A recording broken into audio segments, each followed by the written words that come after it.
마가복음 9장 2절로부터 8절 말씀 우리 한 목소리로 읽겠습니다. 엿새 후에 예수께서 베드로와 야고보와 요한을 데리고 나도 높은 산에 올라가셨더니 저희 앞에서 변형되사 그 옷이 광채가 나며 세상에서 빨래하는 자가 그렇게 희게 할 수 없을 만큼 심히 희어졌더라. 이에 엘리야가 모세와 함께 저에게 나타나 예수로 더불어 말씀하거늘 베드로가 예수께 고하되 랍비여 우리가 여기 있는 것이 좋사오니 우리가 초막 셋을 짓되 하나는 주를 위하여 하나는 모세를 위하여 하나는 엘리야를 위하여 하사이다 하니 이는 저희가 심히 무서워하므로 제가 무슨 말을 하는지 알지 못함이니라. 마침 구름이 와서 저희를 덮으며 구름 속에서 소리가 나되 이는 내 사랑하는 아들이니 너희는 저의 말을 들으라 하는지라. 문득 둘러보니 아무도 보이지 않고 오직 예수와 자기들 뿐이었더라. 아멘. 그리스 신화에 나르키소스라는 아름다운 소년이 있습니다. 그가 태어날 때 예언자는 말하기를 나르키소스가 자기 모습을 보는 순간 죽을 것이다. 죽음을 면치 못할 운명이기 때문에 절대로 자기 모습을 보여서는 안 된다. 그렇게 예언을 했습니다. 그가 청년이 되었을 때 너무너무 아름다운 모습을 가지고 있어서 많은 처녀들과 요정들이 그에게 구애를 했습니다. 에코라는 요정은 그를 사랑한 나머지 몸이 점점 야위어서 마침내 목소리만 남게 되었다고 합니다. 이 메코라는 뜻이 메아리지 않습니까? 메아리만, 이 목소리만 남았다는 것이죠. 어느 날 나르키소스는 사냥을 하다가 목이 말라서 물을 마시는 중에 그 호수의 물 위에 비친 자기의 모습을 발견했는데 그 모습이 너무 아름다워서 그 모습에 그만 사랑에 빠지고 말았습니다. 자신의 그림자에 흘린 그는 한 발자국도 그 호숫가를 떠나지 못하고 그리고 마침내 거기서 죽었다고 합니다. 그리고 죽은 그 자리에 수선화가 피었습니다. 이 나르키소스, 이 나르시즘이라는 것은 바로 이 그리스 신화에서 온 거지요. 자기가 자기 자신의 모습을 사랑하는 그런 심리 상태를 말합니다. 여성들이 거울 앞에 앉아서 물론 처음에는 화장을 하지만은 나중에 나이가 들면 분장을 한다고 하는데 어쨌든 분장하면서 자기 모습에 항울경에 빠져드는 거, 이게 바로 나르시즘입니다. 여성들만 그런 것이 아닙니다. 제가 근육을 키워내야 된다고, 나이가 들수록 근육을 키워야 된다고 해서 피트니스 센터에 가는데 근육을 키워볼까 하고 엽기도 있고 아랭도 있고 그런 데 있잖아요. 다 갔는데 기가 질려가지고 그냥 얼마 있지 못하고 버티지 못하고 그냥 나왔습니다. 근육질의 사람들이, 남성들이 그냥 얼마나 무거운 것을 들었다 놨다 하는지 저는 그 몇 파운드 되는 것 가지고 낑낑대면서 그 앞에서 하려고 하니까 소위 말하자면 쪽팔린다고 표현하지 않습니까? 도무지 거기 견딜 수가 없는 거예요. 어쨌든 그 근육을 키우는 것도 그 거울 앞에서 비친 자기의 그 근육, 그 모습을 보고 굉장히 만족해하는 거죠. 바로 이것이 나르시즘이죠. 이것은 우리 모든 사람들에게 가지고 있는 그 모습입니다. 어떻게 보면 고상한 것에서도 나르시즘 발견할 수가 있어. 가령 예를 들어서 내가 가정을 위해서 희생하고 있던 그 희생하고 있는 자기 모습에 자기가 대견하게 생각하고 거기에 빠져드는 것, 이게 바로 나르시즘이거든요. 우리 인간은 누구에게나 자기 사랑, 자기에 빠져 있습니다. 이것이 인간이 지니고 있는 어떻게 보면 숙명적인 비극이라고 그렇게 말할 수도 있겠습니다. 불교에서는 이것을 가리켜서 집착이라고 합니다. 이것이 우리를 고통스럽게 한다고 그렇게 설명을 합니다. 기독교에서는 죄의 특징이 바로 이 나르시즘, 자기 중심적인 이것이 바로 우리 인간의 문제의 그 죄의 특징이라고 지적을 합니다. 자기 문제에만 집착하는 나르시즘, 이것은 조금 더 확대되어지면은 자기 가정만을 사랑하는 가족애, 그것이 좀 더 확장이 되어지면 자기 마을, 자기 지역을 사랑하는 지역주의, 그리고 그것이 더 확장이 되면 자기 민족만을 사랑하는 민족주의, 이거 나갑니다. 제가 신학대학교 다니면서 우리 교수 선생님들에게 받았던 교훈 중에 하나가, 지금도 제가 그것을 놓치지 않으려고 하는 것인데, 이즘을 조심해라는 거예요. 주의, 민족주의, 민주주의, 공산주의, 이 주의가 들어가면은 사람이 독단적이 되고 독선적이 될 위험성이 있다. 우리 기독교 신앙도 그렇습니다. 특히 우리 장로교에서는 칼빈주의, 이게 굉장히 중요하게 생각하는 것이고, 그 주의를 신봉하면은 다른 사람을 정죄하고 판단하고 그렇게 되어집니다. 칼빈주의가 잘못됐다는 것이 아닌데 그 태도, 애리튜드에서 문제가 생긴다, 그 말이죠. 다시 말하면 자기가 남보다 더 우월하다고 생각하고 우리 민족이 다른 민족보다 더 우월하고 생각하면 여기에 교만이 들어오게 되는 것이고, 교만은 내가 남들보다 더 옳다고 생각하기 때문에 이것이 바로 독단을 불러오고, 이런 독단이 오늘날 우리가 살고 있는 이 세상에서 끊임없는 다툼과 갈등의 원인이 되고, 그리고 심지어는 싸움과 전쟁이 그치지 않는 그 이유이기도 합니다. 우리 모두는 물속에 비친 자기 모습에 반해서 물가를 떠나지 않는 나르키소스와도 같습니다. 그리고 오직 자기가 한 말만 메아리쳐 자기가 듣는. 그러니까 사람이 하는 거 보면은 결국 뭐냐면 다른 사람 말을 듣는 것이 아니라 자기 말만 계속 하는 거예요. 대화하는 가운데, 그렇잖아요. 대화 주고받고 하는데 그 상대방 말이, 상대방이 어떤 의도로 말하려는가, 그것을 쫓아가기보다는 자기 주장만 계속 되풀이해서 하는, 결국 자기 말만 듣는 거죠. 이런 요정 에코와가 또 같습니다. 따라서 우리는 물속에 비친 그것이 다만 그림자에 불과한 나라는 그 절대 우상을 섬기고 있는 그런 이교들인 셈이죠. 물론 예수를 믿어서 은혜를 받아서 기쁘게 신앙생활을 열심히 하기도 합니다. 그런데 이 신앙이 자기 자신이 추구하는 성공과 축복과 이치하는 데는 그 신앙과 그것과는 함께 가는 거죠. 자신의 견고한 자기 나름대로 인생 설계와 계획, 자기 자신만의 꿈과 비전, 이것이 뭐 대단한 것은 아니고 소박한 꿈일 수가 있어요. 그런데 이것은 뭐 죄 지는 것도 아니에요. 그렇게 그 나쁘다고 생각하지도 않습니다.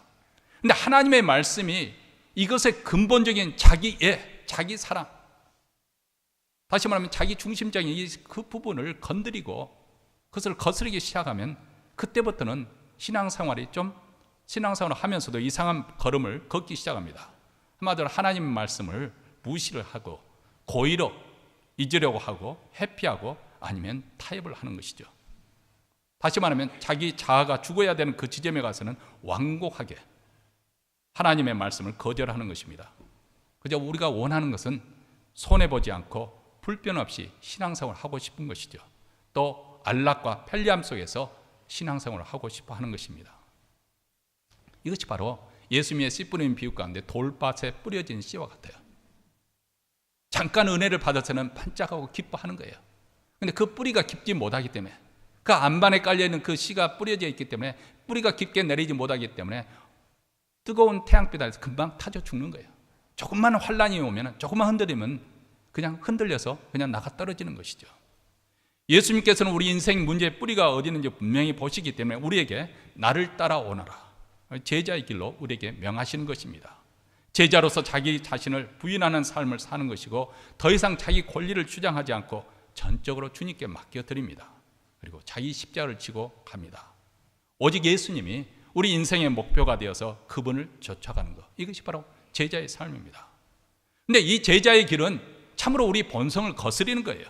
우리 욕망과 소원과 그리고 이 정면으로 충돌을 일으키는 그런 부르심입니다.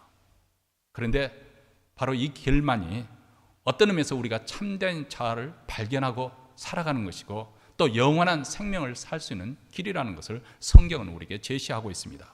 이 영적 비밀을 예수님께서는 이미 지난 시간에 우리가 살펴보았던 것처럼 35절에서 이렇게 8장 35절에 이렇게 말씀하십니다. 누구든지 제 목숨을 구원코자 하면 잃을 것이요, 누구든지 나와 복음을 위하여 제 목숨을 잃으면 구원하리라. 우리가 예수님을 쫓아 제자의 삶을 사는 길이 영생을 얻고 하나님의 생명으로 능력 있게 살고 성령의 열매를 맺는 비결이라고, 그렇게 예수님께서 이 역설의 진리를 말씀하신 것이죠. 그리고 이 제자도를 실천하며 사는 성도들에게 세상을 변화시키는 그런 능력이 나타날 것을 말씀을 하고 있습니다. 오늘 현대교회, 그렇게 교회 수가 많고 또 성도들의 수요가 많아짐에도 불구하고 이렇게 무력할 수가 없고, 오히려 세상이 교회를 염려하는 그런 단계에 이르게 되는 그 이유가 어디 있는가? 한마디로 제자도의 상실이 있다고 그렇게 생각이 되어집니다. 교회에 많은 사람들이 오지만은 회심하지 않는 그런 교인들로 채워지는 것이죠. 여전히 자기 자아가 옛 성품에 죽지 않고 시퍼렇게 살아있는 교인들로 점점 채워지는 것이죠. 그리고 사람의 힘과 돈의 힘으로 성령의 능력을 대신합니다. 그러니까 그런 교회는 아무리 수요가 많아지고 또 재정적인 능력이 있다 하더라도 이 세상에 선한 영향을 끼칠 수 있는 그런 교회가 되지 못한다 그 말이죠. 근데 크리스천이 제자의 삶을 살지 않는다는 것은 마치 여러분 김장김치 할 때 순이 죽지 않은 그런 배추와도 같아요. 배추를 반토막 내가지고 소금물에 절여드는 이유는 순이 죽도록 하기 위해서 그러잖아요. 그래야 양념을 보면서 김치를 만들 수 있는데 순이 죽지 않으면 김치를 담을 수가 없는 것처럼 우리 옛 성품 자아가 시퍼렇게 죽지 않고 살아있으면 하나님 나라에 아무 쓸모가 없다는 거예요. 고상하면 고상한 대로 그분이 맺는 열매는 결국 육체의 열매, 죄의 열매를 맺을 것이고 저질인 사람은 저질의 열매를 맺어갈 뿐이지 그것은 하나님 나라와는 아무 상관이 없는, 그것이 종교적인 것으로 신앙적으로 치장을 아무리 해도 본질적으로 하나님과는 아무 상관이 없는 그런 일이 되어버린다는 것입니다. 그래서 요한복음 12장 24절에서 예수님께서 이렇게 말씀하십니다. 내가 진실로 진실로 너희에게 이르노니 한 알의 밀이 땅에 떨어져 죽지 않으면 한 알 그대로 있고 죽으면 많은 열매를 맺느니라, 이렇게 말씀합니다. 근데 문제는 예수께서 요구하시는 이 제자도는 어떤 이론이나 관념이나 교리나 신념이 아니라 실제로 십자가를 지고 가는 것을 의미합니다. 예수께서 예루살렘에 올라가시러 굳게 작정하시고 올라가시는데 그곳에서 기다리고 있는 것은 예수님을 환호하고 그리고 환대하는 그런 곳에 지금 예수님께서 나가는 것이 아니라 그 말이죠. 오히려 조롱과 비웃음 속에서 십자가에 달려 죽는 것입니다. 네, 십자가의 죽음이 그 앞에 기다리고 있음에도 불구하고 예수님은 그 길을 가셨습니다. 이것이 바로 제자도입니다. 초기 기독교인들은 바로 예수님을 쫓아서 이 제자도, 제자의 길을 갔습니다. 1세기부터 3세기에 걸쳐서 로마 제국이 대략 한 10차례에 걸쳐서 큰 박해를 우리 기독교에게 했습니다. 첫 번째 박해를 가한 황제는 우리가 잘 알고 있는 네로 황제이죠. 그런 기독교인들을 불태워서 황제의 정원을 밝혔을 정도로 아주 잔인하게 기독교인들을 탄압했습니다. 이때 사도 베드로와 사도 바울이 순교를 당하였죠. 네로에 의해서 두 번째 기독교인들을 잔인하게 박해한 황제는 90년부터 96년까지 핍박을 하였던 도미티안 황제입니다. 이 사람은 정권 말기 때쯤 돼서 자기의 통치력을 강화시키기 위해서 자기 자신을 주와 신 이렇게 숭배하도록 했습니다. 한마디로 해서 신으로서 이렇게 신격화시킨 것이죠. 당연히 기독교인들은 황제 숭배를 거부를 했고 또 황제 숭배를 거부하지 않은 죄로 인해서 잔인하게 처형을 당했습니다. 그래서 콜로세움 경기장에 짐승의 탈을 뜨고 굶주린 사자밥이 되기도 하고, 그리고 심지어는 밤에는 화형식이 이루어졌는데 경기장에 횃불을 밝혀놓고 곳곳에 십자가를 세워놓고 그 아래 장작을 쌓았습니다. 형리들은 그리스도인들을 수십 명씩 십자가에 묶은 다음에 기름을 뿌리고 불을 질렀습니다. 그리고 그들은 조롱합니다. 너희들이 세상의 빛이냐? 더 빛나게 해주랴? 이렇게 그들을 화형시켰다고 합니다. 그들은 죽음의 공표 앞에서도 황제 숭배를 거부하고 집을 빼앗기고 가족과 이별하고 유리하고 또 붙들려서 이렇게 화형을 당하고 죽어갔습니다. 이 길을 끝까지 갈 수 있었던 것은 우선 첫째로 예수님이 먼저 그 길을 가셨기 때문에, 또 예수님의 제자들의 그 부르심에 순종하기 위해서 그들은 그 부르심대로 그 길을 갔던 것이죠. 그리고 죽음 이후에 예수님께서 부활의 영광을 맞이하셨던 것처럼 그들에게도 이 고난 뒤에는 영광이 있을 것을 확신했습니다. 그런데 무엇보다도 우리 주님이 그들과 함께 하셨기 때문에 그들은 이 길을 끝까지 갈 수 있었습니다. 우리 주님은 비상한 때 만나면 비상하게 개입하시고 비상하게 역사를 하십니다. 이것이 바로 사도행전에 나오는 그런 대목이 아닙니까? 다시 말하면 그들이 믿는 신앙의 내용이 얼마나 영광스럽고 가치 있는 일인지, 다시 말하면 그들이 충성하고 있는 그리스도와 그 나라가 얼마나 영광스러운 나라인지, 그것은 이 땅에 그 어떤 것과 비견할 수 없고 비교할 수 없고 바꿀 수 없는 그만큼 탁월한 것인 것, 그리고 그들이 그런 희생을 감행하고도 값어치 있는 것인 것을 그들에게 확증해 주셨기 때문에 포기하지 않고 끝까지 그들은 그 길을 갈 수 있었던 것이죠. 여러분, 우리가 복음서를 살펴보면 우리 주님에게도 큰 위기, 시험을 앞두고 있을 때마다 우리 주님께서는 그의 마음을 강하게 붙잡아 주시는 것을 볼 수가 있습니다. 그 마음에 확증을 주셨어요. 물론 우리 주님은 하나님의 아들이시기 때문에 그런 확증이 필요 없을 수도 있겠지만 우리 하나님께서는, 아버지 하나님께서는 그 마음을 감동을 시켜주시는 그런 일이 두 차례에 걸쳐 하나님의 음성을 그렇게 들려주십니다. 우선 첫 번째는 우리가 기억하는 것이 바로 예수님께서 공적 생활을 시작하실 때 사단으로부터 40일 금식을 한 다음에 사단으로부터 시험을 받을 때 그 직전에 예수님께서 하나님의 음성을 들려주시지 않습니까? 세례 요한으로부터 요단강의 세례를 받고 나왔을 때 하늘이 열리고 성령이 비둘기같이 임하는 것을 보시고, 그리고 하늘로부터 음성이 들리는데 이는 내 사랑하는 아들이요 내 기뻐하는 자라, 이런 음성이 들려왔습니다. 예수께서 하나님의 아들이시라는 것을 성부 하나님께서 하늘에서 직접 그에게 음성을 들려주셨습니다. 너는 내 사랑하는 아들이다. 그래서 성령에 이끌려서 광야에 굶주리시고, 그리고 굶주리신 40일 금식한 다음에 사단이 세 가지로 시험을 하지요. 이 돌들을 떡덩이가 되게 해보라. 그리고 성전 꼭대기에 대해서 몸 하나 상하지 않고 이렇게 천사가 너를 받들어서 한번 떼어내는 이 종교적인 기적, 이적, 현실을 한번 그렇게 나타내보라. 그리고 네가 눈을 잠깐 감고 한번 내게 절을 하면 내가 천한 만국과 그 영광을 내게 주겠다. 이 사단의 제안의 그 핵심은 무엇이냐면 내가 하나님인 것을 한번 내가 증명을 해보라는 거예요. 그리고 왜 그때야 하나님의 뜻을 쫓아서 어렵고 고통스러운 그 십자가의 길을 가려고 하느냐.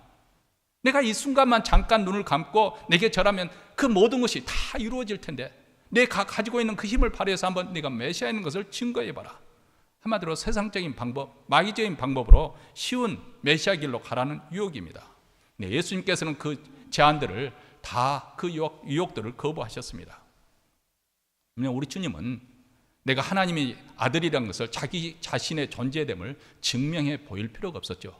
하나님께서 이미 너는 내 사랑하는 아들이다, 내가 너를 기뻐하노라 이미 말씀해 주셨기 때문에 새삼스럽게 내가 하나님의 아들인 것을 나타내기 위해서 그런 이적과 기적을 그렇게 역사를 일으켜서 하나님을 시험할 필요성을 느끼지 않았던 것이죠. 그래서 예수님께서는 하나님의 음성, 그 음성이 울려 퍼지는 그것으로 인해서 마귀 유혹을 거뜬히 이겨내셨습니다. 자, 오늘 본문 말씀은 두 번째 예수님께서 하나님의 사랑의 음성을 듣는 그런 대목입니다. 예수님께서 변화산에서 영광스러운 모습으로 변모되셨습니다. 2절과 3절 말씀입니다. 우리 함께 읽겠습니다. 엿새 후에 예수께서 베드로와 야고보와 요한을 데리시고 따로 높은 산에 올라가셨더니 저희 앞에서 변형되사 그곳이 광채가 나며 세상에서 빨래하는 자가 그렇게 희귀할 수 없을 만큼 심히 희어졌더라. 아주 극적인 장면을 아주 짤막한 구절을 통해서 표현을 해주고 있습니다. 이 베드로가 친히 목격한 이 영광스러운 장면은 아마 그가 일생을 살아가면서 아주 그 장면이 생생하게 그 기억 속에 있었던 것 같습니다. 그래서 훗날 백발이 아주 성성하고 수염이 허연 그런 노사도인 이 베드로가 베드로 후서에 보면 그 장면을 해석하면서 이렇게 기록을 하고 있습니다. 지극히 큰 영광 중에서 이러한 소리가 그에게 나기를 이는 내 사랑하는 아들이요 내 기뻐하는 자라 하실 때 저가 하나님 아버지께 존귀와 영광을 받으셨느니라. 우리가 여기서 주목해야 될 것은 이 영광스러운 장면, 하나님의 음성을 듣는 이 영광스러운 장면이 이루어진 시점이 언제였느냐, 이게 우리가 주목할 필요가 있습니다. 바로 엿새가 지난, 이 엿새라고 하는 것은 신앙 고백이 이루어진 지 엿새가 지난 변화산 사건은 가이사랴 빌립보에서 베드로로부터 주는 그리스도시요 살아계신 하나님의 아들이시냐 이 고백을 받은 후에 일어난 6일이 지난 다음에 일어난 사건입니다. 예수님은 베드로의 신앙 고백을 받으시고 바로 목전에 다가온 자신의 죽음과 고난과 죽음 그리고 부활에 대해서 처음 비로소 밝힙니다. 이제 예수께서 예루살렘에 올라가서 고난을 받으시고 십자가에 못 박혀 참혹하게 죽임을 당할 때가 아주 가까운 그런 시점입니다. 사람들에게 배척을 받으시고 심지어는 사랑하는 제자들에게까지 버림을 받으시고 십자가 극경에 죽는 것이죠. 사람들은 분명히 그분을 보고 실패자라, 무능력자라, 거짓말쟁이라고 조롱하게 될 것입니다. 그가 하나님의 아들이시라고 메시아라고 그렇게 소문이 파되는데 알고 보니까 그는 로마 제수에 불과했다, 사형수에 불과했다, 이렇게 조롱을 하게 될 것입니다. 그리고 이렇게 죽음의 공포가 몰려오면서 자신의 인생의 최고의 수치를 드러낼 시간이 다가오고 있을 때 변화산에 오르신 예수님은 호련히 영광스러운 모습으로 변모가 이루어집니다. 3절 말씀입니다. 그 옷이 광채가 나며 세상에서 빨래하는 자가 그렇게 희게할 수 없을 만큼 심히 희어졌더라. 광채가 나는데 더 이상 희게할 수 없을 만큼 희게 되었다. 이것은 지금 우리에게 무엇을 말씀을 하려고 하느냐면, 예수님은 본래 성자 하나님, 이 땅에 오시기 전에 그분은 영원전부터 성부 하나님과 함께 계셨던 성자 하나님부터 가지신 그분의 영광이 있으십니다. 이 땅에 오셔서 그 영광을 비우시고 이 땅에 오셨지만은 그분의 속성 속에는 이 영광의 그 잔재, 그 파편이, 아니 그것을 가리우실 일부분을 지금 보여주시는 것이죠. 사도 요한, 제자 중에 하나인 사도 요한은 3년 동안 예수님을 추종했습니다. 예수님을 보고 배우고 듣고 그 하시는 모든 일들, 먹고 마시면서 예수님을 쫓아다니면서 다 경험을 했습니다. 그래서 예수 사건에 대한 가장 확실한 증인 중에 한 사람이라면 다른 제자와들 같이 그 사도 요한을 꼽을 수가 있겠습니다. 그는 심지어는 다른 제자들은 도망쳤지만은 십자가 밑에까지, 예수님이 십자가에 달린 그 밑에까지 어머니 마리아를 모시고 함께 있었던 사람입니다. 네, 이런 예수님의 십자가의 사건까지 다 경험했던 그가 훗날 결론을 내려서 이렇게 고백을 합니다. 말씀이 육신이 되어 우리 가운데 거하심에 우리가 그 영광을 보니 아버지의 독생자의 영광이요 은혜와 진리가 충만하더라. 예수에게서 하나님의 아들, 이 독생자의 영광을 보았다는 것입니다. 사람의 빛이 아니라 하나님의 영광의 빛을 예수의 얼굴에서 발견할 수 있었다는 것입니다. 여러분, 이러한 대목은 성경에서 곳곳에 나타나고 있습니다. 크리스천을 박해하던 사울이라는 청년이 다메섹으로 가는 길에 부활하신 예수님을 만났지 않습니까? 한낮인데도 불구하고 정오, 그 다메섹이라는 것은 사막 기후, 그 열대 기후잖아요. 그냥 한낮에 얼마나 태양빛이 뜨겁겠습니까? 그런데 그 태양빛이 빛을 발한만큼 더 강렬한 빛이 나타나서 사울이 그만 눈이 멀고 말았죠. 그리고 그 자리에 쓰러지고 말았습니다. 며칠 동안 그가 눈을 뜨지 못할 만큼 그 영광의 빛은 강렬했던 것이죠. 이것이 바로 우리 주님이 가지신 영광의 일부입니다. 그래서 사도 요한은 요한계시록 1장 17절에 보면 그 환상 속에 주님을 만난 다음에 내가 볼 때 그 발에 엎드려져 죽은 자같이 되었다, 이렇게 고백을 하고 있습니다. 여러분, 성경에 보면 주님의 그 영광의 빛에 만나기만 하면, 조우하기만 하면은 마치 나무 토마토처럼 쓰러지는 것을 볼 수가 있습니다. 구약시대의 모세도 다니엘도 에스겔도 하나님의 영광 앞에서는 마치 썩은 동아줄처럼 그렇게 흘러내리고 쓰러졌습니다. 오늘 본문에서도 이 세 제자들은 놀라운 광경에 완전히 압도가 되었을 것입니다. 이 보면 구약시대를 대표하는 두 인물이 등장을 하는데요, 모세와 엘리야입니다. 이 모세와 엘리야가 예수님과 대화를 나누는데 다른 복음서에 보면 예수님께서 이별하시는, 별세하실 것에 대해서 이야기했다. 다시 말해 예수님께서 예루살렘에 십자가에 주시고 세상을 떠나시는 그것을 두고 얘기했던 것으로 그렇게 번역을 하고 있는데요, 그런데 어느 성경에 보면 엑소더스라는 말을 썼습니다. 엑소더스는 우리가 잘 아는 거죠. 창세기, 출애굽기, 이 출애굽기를 말하는 거예요. 다시 말해 여기 모세라고 하는 것은 이스라엘 민족을 바로의 학정소에서 구출해낸 구원자 아닙니까? 해방자 아닙니까? 그리고 엘리야는 이스라엘 백성들을 다시금 하나님께 돌아오도록 하기 위해서 영적 부흥운동을 일으켰던, 그리고 마지막은 하늘로 승천을 했던, 헤어릿밤으로 하늘에 승천을 했던 사람이 바로 엘리야입니다. 근데 모세와 엘리야와 예수님께서 무슨 대화를 했나? 엑소더스를 이야기했다는 거예요. 사실은 예수님께서 십자가의 죽으심이 이제는 죄 가운데, 사망의 권세 가운데 붙잡혔던 우리를 해방시키는 그런 역사가 일어날 구원의 역사, 이 하나님의 구원의 경륜에 대해서 지금 대화를 나눴다는 것입니다. 그런데 그 광경이 너무나도 베드로는 압도가 돼서 지금 자기 자신이 무슨 말을 하고 있는지도 알지 못하고 말이 튀어나왔다는 것이죠. 5절과 6절의 말씀입니다. 베드로가 예수께 고하되 라삐여, 우리가 여기 있는 것이 좋사오니 우리가 초막 셋을 짓되 하나는 주를 위하여, 하나는 모세를 위하여, 하나는 엘리야를 위하여 하사이다 하니 이는 저희가 심히 무서워하므로 제가 무슨 말을 하는지 알지 못함이더라. 우리 인생의 근본 문제는 돈 문제가 아닙니다. 만약 여러분이 돈이 문제라고 생각하면 회개하셔야 됩니다. 우리 믿는 사람은 그렇게 말해서는 아니 됩니다. 만약 그렇게 말하는 사람이 있다면 아주 자본주의의 뼛속까지 물들어 있는 사람입니다. 돈 문제가 아니에요. 우리 인생의 근본 문제는 남편이나 아내가 왼수가 되었기 때문에 그것도 근본 문제가 아닙니다. 자식 문제도 아닙니다. 우리 인생의 가장 근본적인 핵심적인 문제는 무엇이냐? 하나님을 믿지 못하는 불신앙인 문제입니다. 하나님을 믿지 못하는 거예요. 하나님을 잘 믿는 것 같지요? 그러나 실상 하나님을 믿는 것이 가장 이 세상에 어렵습니다. 이게 정직한 저희 고백이기도 하고 제가 성도들을 볼 때도 그렇습니다. 하나님을 잘 믿는 것 같지만은 완전히 믿지 않습니다. 어느 부분에는 잘하는 것이 있어요. 분명히 그런 부분이 있어요. 예전에 제가 어떤 그 집사님이 기억이 나는데요. 그분이 그 목장 모임에서 그렇게 하겠다네요. 자기는 교회 봉사를 하기 때문에 11조 생활을 하지 않아도 된대요. 왜냐하면 자기는 시간으로 교회 봉사를 했기 때문에. 그분이 교회 사역 많이 하셨습니다. 제가 인정하죠. 근데 물질 문제에 대해서 하나님께 바칠 수 없다? 이 부분에서 아직도 결단을 못했다?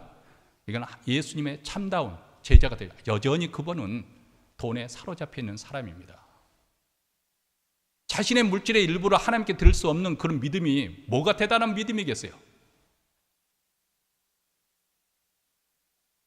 그러니까 하나님을 믿는다고 하지만 실상으로 우리는 돈의 힘을 더 믿고요, 자식의 힘을 더 믿고요, 세상의 어떤 자기의 지위, 그것을 더 믿고 사는 사람들입니다. 우리의 인생의 문제는 영광의 하나님을 그대로 믿지 못하는 거예요. 보지 않은 지식이 없는 거죠. 우리가 하나님을 안다고 하고 예수님을 안다고 하지만 지극히 피상적인 그런 부분, 정말 말 그대로 수박 겉핥기식으로 아는 거죠. 그분의 사랑을 절실하게 믿지 못합니다. 믿지 못하기 때문에 예수님을 주라고 부르면서도 여전히 자기 자신을 맡기지 않는 거죠. 자기가 모든 상황을 여전히 자기가 통제를 하려고 하죠. 자기 인생 자기가 주도권을 가지고 이끌어 가려고 합니다. 그래서 이것은 이렇게 돼야 된다고 그렇게 자꾸 말을 하고 저것은 저렇게 돼야 된다고 말합니다. 뭐 제가 의견이 없이 살라는 것도 아니고 생각과 판단을 하지 말라는 것도 아닙니다. 근데 그 주장이 너무 강하고 아집이 너무 강한 거죠. 근데 이 세상이란 것이 호락부락하지 않잖아요. 우리가 지금까지 살아왔지만은 어디 이 세상이 내가 원하는 대로 돌아갑니까? 내 자식도, 내 뱃속에 난 자식도 내 말대로 그렇게 자라지 않는데 어떻게 이 세상이 호락부락하게 움직일 수 있겠습니까? 그래서 오늘날 많은 사람들이 스스로 불행하다고 느끼고 스트레스를 왕창 받는 이유가 여기 있습니다. 왜냐하면 이것은 이렇게 돼야 되는데 그렇게 안 되는 거예요. 저것은 이렇게 돼야 되는데 그게 안 되니까 스트레스 받는 거죠. 근데 여러분, 예수님의 뒤를 쫓아가 보십시오. 우리가 마치 카메라맨이 돼서 예수님의 발자취의 행적을 쫓아서 이렇게 처음은 우리 주님은 오히려 그런 자세에서 자기 주장을 하지 아니하고 자기 자신을 맡겨둔 그런 길을 가셨습니다. 이 영광스러운 변모가 있은 다음에 봐라, 내가 이 정도 수준이 되는 사람이다, 이렇게 자기 주장을 하는 것이 아니고 자기를 과시하는 것도 아니고 그것으로 인해서 대접받을 하지 않고 오히려 예루살렘에 올라가서 고난을 받으시고 십자가의 죽음을 맞이하십니다. 생의 마지막 순간에 우리 죄를 대신하기 위해서 죄인의 손에 팔리셨습니다. 이제부터 철저히 다른 사람의 손에 넘겨지셨습니다. 더 이상 예수님 자신이 주도권을 발휘하지 않습니다. 지금까지는 예수님께서 이 마을 저 마을 다니면서 천국 복음을 전파하시고 또 병든 자를 고쳐주시고 또 문둥병을 낫게 하시고 또 이적과 기적을 통해서 예수님의 하나님의 아들이신 것을 메시아는 증거해 주셨지만 이제는 더 이상 자기 주도권으로 자기 인생을 이끌어가지 않습니다. 침묵을 지키시면서, 그리고 뺨을 맞으셨고 침뱉음을 당하셨고 납조가에 달린 그 7가닥으로 갈려진 그 채찍으로 그 채찍에 갈기갈기 찢겨진 그런 몸이 되셨습니다. 십자가에 손과 발이 못 박힌 채 그리고 자신의 수치를 드러내며 벌거벗은 모습으로 매달리셨습니다. 사람들은 그분을 비웃고 조롱하고 그 얼굴에 침을 뱉으며 소리쳤습니다. 저가 남은 구원하실 때 자기 자신은 십자가에서 구원하지 못한다. 내가 십자가에서 한번 내려와 봐라. 그러면 우리가 메시아로 왕으로 너를 영접하겠다. 이렇게 조롱을 합니다. 여러분, 이분이 누구십니까? 창세 전부터 성부 하나님과 함께 존귀와 영광 가운데 존재해 오신 성자 하나님이십니다. 그런데 그분이 자신의 영광을 비우시고 그 왕자의 자리에서 자기 자신을 비우치고 이 땅에 오셔서 죄인의 모습으로, 우리와 똑같은 모습으로 이 땅에 오셨는데 사람들은 그를 알아보지 못하고 온갖 조롱과 모욕과 함께 버림받은 그 십자가는 정말 무력한 자, 힘없는 자로 그렇게 달리셨습니다. 이것이 바로 십자가의 실체입니다. 그런데 예수님께서 한 걸음 한 걸음 예루살렘에 향해서 올라가실 수 있는 그 힘은 어디서부터 온 것일까요? 물론 그분이 하나님의 아들이시기 때문에 그럴 수 있었다고 그렇게 우리는 생각할 수 있습니다. 맞습니다.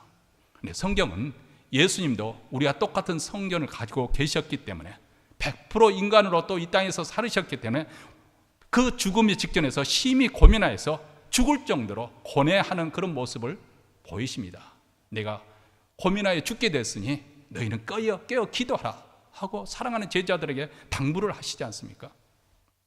근데 그럼에도 불구하고 굳게 결심하고 끝까지 십자가의 길을 갈 수 있었던 것은 바로 변화산에서 자신의 영광을 다시 한번 자각하면서 또 하나님으로부터 사랑의 음성을 확증받으면서 그런 힘을 얻었고 그 힘으로 끝까지 그 십자가의 길을 가셨다고 믿습니다.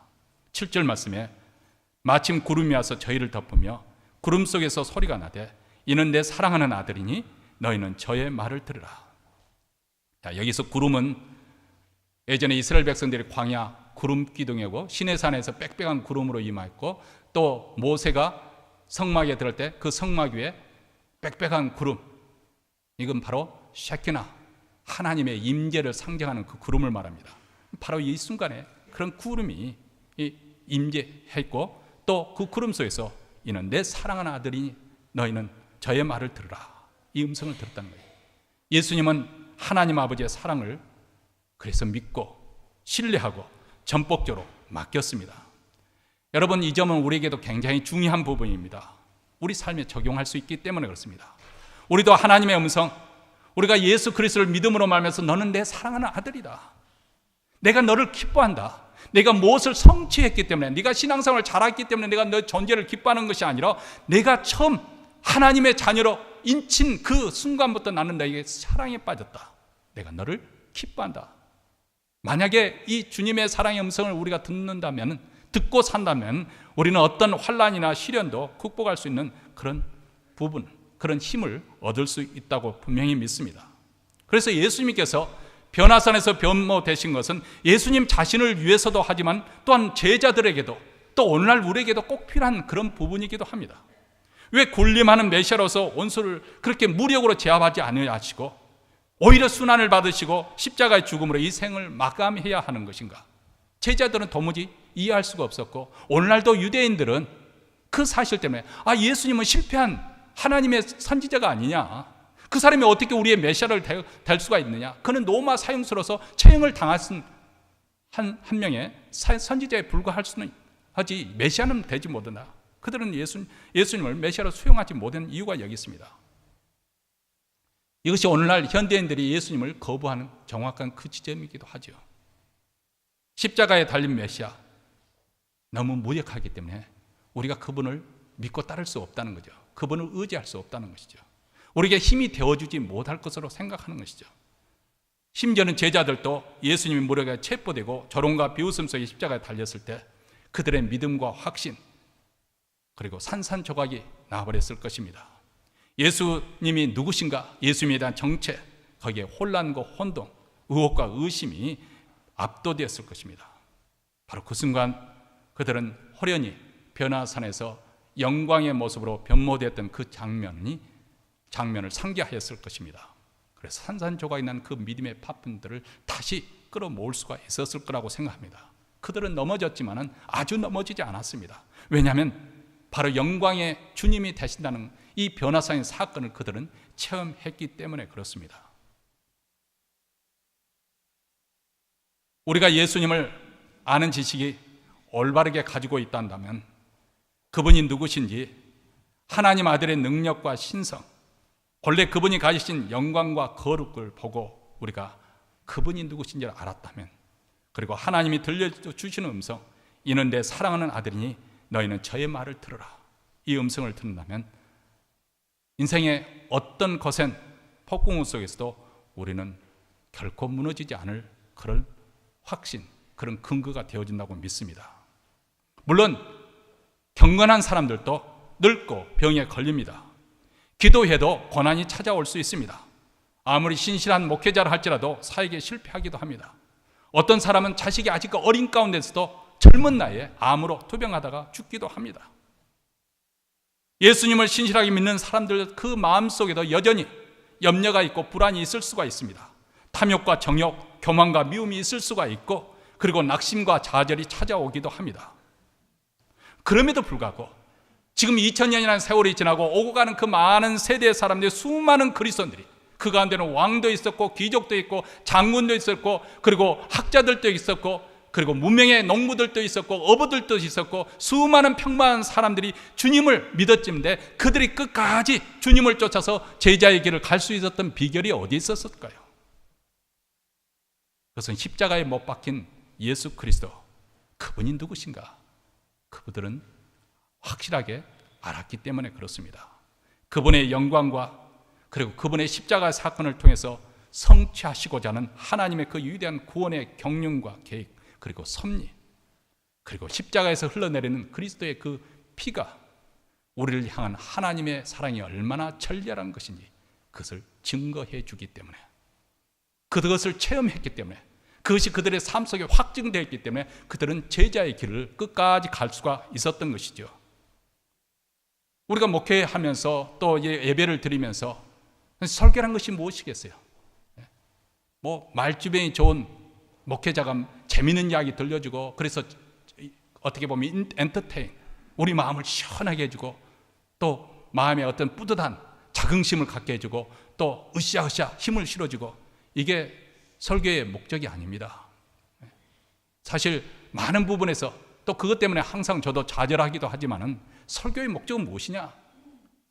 여러분들을 영광스러운 하나님 앞에 세우는 거예요. 하나님을 볼 수 있도록, 하나님을 만날 수 있도록, 하나님이 어떤 분이신가 여러분은 한번 하나님과 힘껏 부딪혀 볼 수 있도록, 아니 그 절대적인 하나님 앞에서 한번 절망에도 빠져보고 고뇌도 빠져보고, 그런 가운데 우리 하나님의 은혜 가운데 다시 세워져 보는 그런 놀라운 역사가 일어나기를 원합니다.